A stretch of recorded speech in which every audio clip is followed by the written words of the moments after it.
Welcome to the Wisley Dahlia trials beds. Today I'm going to be planting some dahlias in the trials beds and giving you guys some tips of how to grow them at home. If I was going to do this in my own garden, the first thing I'll consider is the quality of the soil itself. Do I need to add a richer compost or manure to the whole? But in this context, I'm not going to do that because we know that we've got a good quality soil, which is crumbly, free draining, and will be perfect for the dahlia. To get it out of the pot, I'm going to squeeze the base of the pot and lightly grip the base of the stem in between my fingers. And so now I'm going to squeeze the base of the plant and tilt it to the side and it will come out. And then now I'm going to place it in the hole. The base of the stem is almost at the surface of the hole itself, which is great, that's perfect. And now I will crumble the soil which is in the trug around the base of the plant with my hands. Decent amount of nice soil in there, so I'm going to just use my fingers to push down the side of the plant so it's fairly firm in there, and that's not going anywhere, and that will get the roots working and growing. Final step now, once the plant is planted, is to give this dahlia a bit of a drink with a watering can.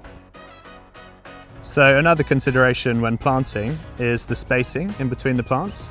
And here we've gone about 50 centimetres between each plant, and they could still grow into their own form where, yeah, these dahlias are going to be quite big. With a smaller dahlia, you could plant them a bit closer if you'd like. Just be aware of the final size of the dahlia you're planting. So another top tip is to cut the flowering stem of the dahlia, which is quite vertical and a bit top heavy. We do that because then it will produce outward facing flowering stems, which will make the plant stronger and more bushy, and there'll be more flowers in the future. Now we're going to cut this flowering stem off right at the base, and you can see some buds opening out there, which I'm just going to go above. I'll do it on a slight angle, and that will make the plants more bushy and stronger. In the summertime, it's crucial to stake your dahlias as they become very tall and big.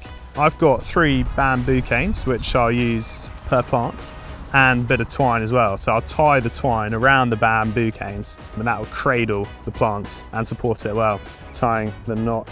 So once that's on, I can literally just wrap this twine around the bamboo and around the dahlia stems.